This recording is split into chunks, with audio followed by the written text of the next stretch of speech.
खबर मऊ जनपद से, जहां कोपागंज बीएसएस डिग्री कॉलेज में कैबिनेट और नगर मंत्री बनने के बाद पहली बार ए.के. शर्मा का आगमन हुआ। आगमन होते ही लोगों ने उनका गेट पर ही भव्य स्वागत किया। उसके बाद उन्होंने वहां उपस्थित सभी लोगों का धन्यवाद किया। जब मीडिया के लोगों ने उनसे यह पूछा कि मऊ के लोगों के आपसे बहुत उम्मीदें जुड़ी हैं, पर जवाब देते उन्होंने कहा, मैं मऊ के लोगों का बहुत आभारी हूँ और मऊ के विकास के हित में अपनी तरफ से पूरी कोशिश करूंगा। मऊ जनपद से पूनम कुमारी की रिपोर्ट।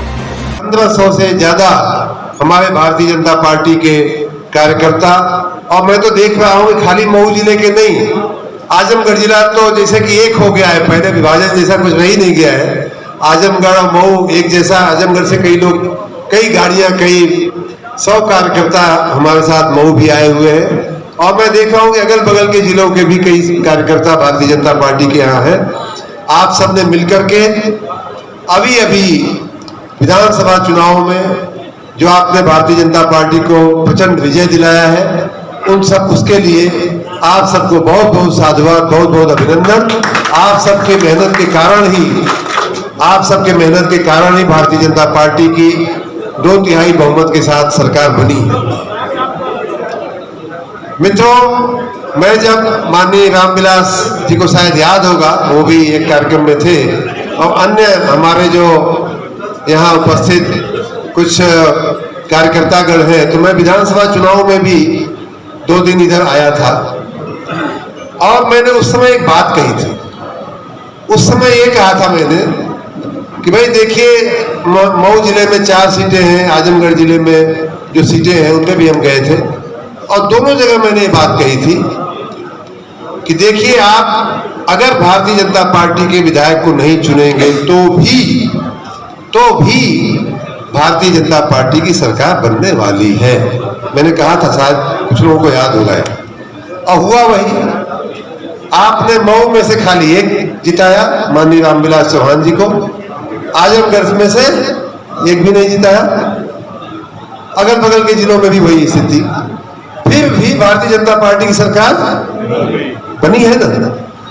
उसी प्रकार अगर आप अरुण का अबे अंतिम अवसर है, और मैं चूंकि आपके घर का हूं, आपका भाई हूं, आपका बेटा हूं, आपके चरणों में बैठ करके आपसे प्रार्थना करते हुए बात कह रहा हूं, अगर आप अरुण कांत को नहीं जिताएंगे तो भी विधान परिषद में पूर्ण बहुमत आने वाला है। ये बात लिख के रखिए।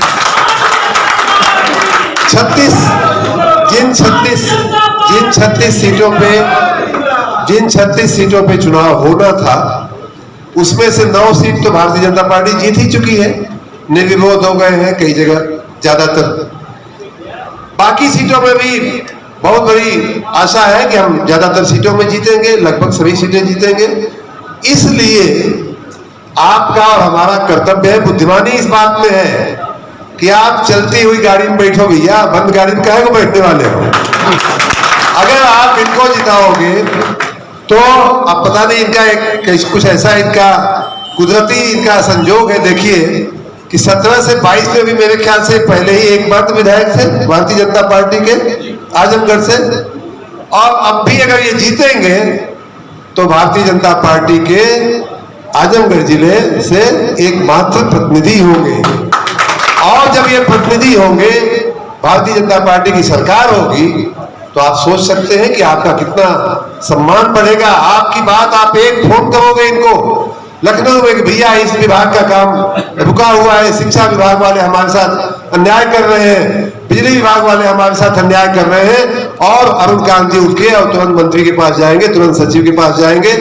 यहाँ तो मऊ में तो फिर भी एक रामविलास जी मिल गए आपको, वहां एक तो कम से कम दीजिए, तो इस क्षेत्र की आवाज, मऊ और आजमगढ़ की आवाज राजधानी में पहुंचनी चाहिए।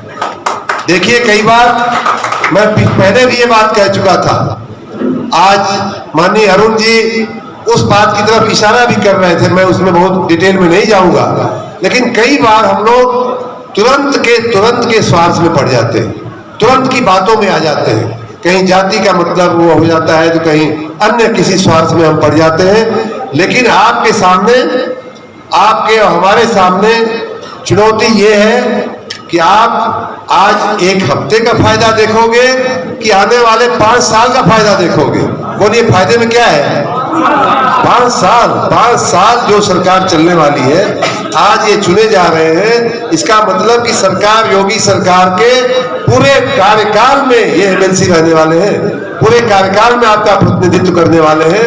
और ऐसे समय में जबकि डबल इंजन की सरकार चल रही है पूरे देश में और पूरे राज्य के समेत, जब डबल इंजन की सरकार चल रही है, चलने वाली है अगले 5 साल 10 साल, तो ऐसे में हम लोग अलग हो, हम लोग किसी इधर उधर के व्यक्ति को दे करके अपने मताधिकार का एक तरह से नुकसान करें, जाया करें उसको, ये हमारे आपके लिए कोई फायदे का सौदा नहीं है मित्रों। इसलिए मैं पहले भी बार बार दोहरीघाट में कह गया, मऊ में कह गया, कई बार मैं पूरे 1 साल से ये बात कर रहा हूं कि आप अपना स्वार्थ तो पहचानो। आपका स्वार्थ किसमें है, फायदा किसमें है, आपके क्षेत्र का विकास कैसे होगा, आपके बच्चों को नौकरी रोजगारी कैसे मिलेगी, इन सब बातों में भाई हम कब जोर देंगे, कब सोचेंगे इन बातों को। हम अभी भी छोटी छोटी बातों में अटके हुए हैं, उसमें हमें नहीं पड़ना है। हमें लंबे समय का, 5 साल का, मान लीजिए किसी गांव में प्रधान जी को, महिला प्रधान जी को कोई स्कूल बनवाना है, कोई अस्पताल बनवाना है, कोई दवाखाना बनाना है, कोई रोड रास्ता की रिपेयरिंग करानी है, कौन पूछेगा भाई। एक इंडिपेंडेंट आप जिता भी दोगे तो क्या मिल जाएगा आपको, क्या मिलेगा आपको, ये बताइए हमको। इसलिए मित्रों, आप तुरंत के स्वार्थ में न पड़िए। आपका जो भी कोई आपको भरमा रहा है, उसके भरमावे में न आकर के, उसके छलावे में न आकर के, आप अपना लंबे समय का हित देखना हमारे आपके हित में होगा। एक और बात मैं कहना चाहूंगा, वो ये है कि हमने इस तरह के अवसरवादिता का हम शिकार होते रहे, राजनीतिक अवसरवादिता का हम शिकार होते रहे हैं, और इसीलिए पूर्वांचल में हम पिछड़े रह गए। पूर्वांचल में मैं भारतीय जनता पार्टी का एमएलसी था, आज मंत्री हूं, फिर भी ये बात कह रहा हूं कि हम लोग पूर्वांचल के लोगों की राजनीतिक जो दृष्टि थी उसको हम सही नहीं रख पाए। जाति के चक्कर में हमने वोट दिया, अन्य लुभावने नारों के चक्कर में हमने वोट दिया, अन्य प्रलोभनों के चक्कर में हमने वोट दिया, और यही कारण है कि पूर्वांचल की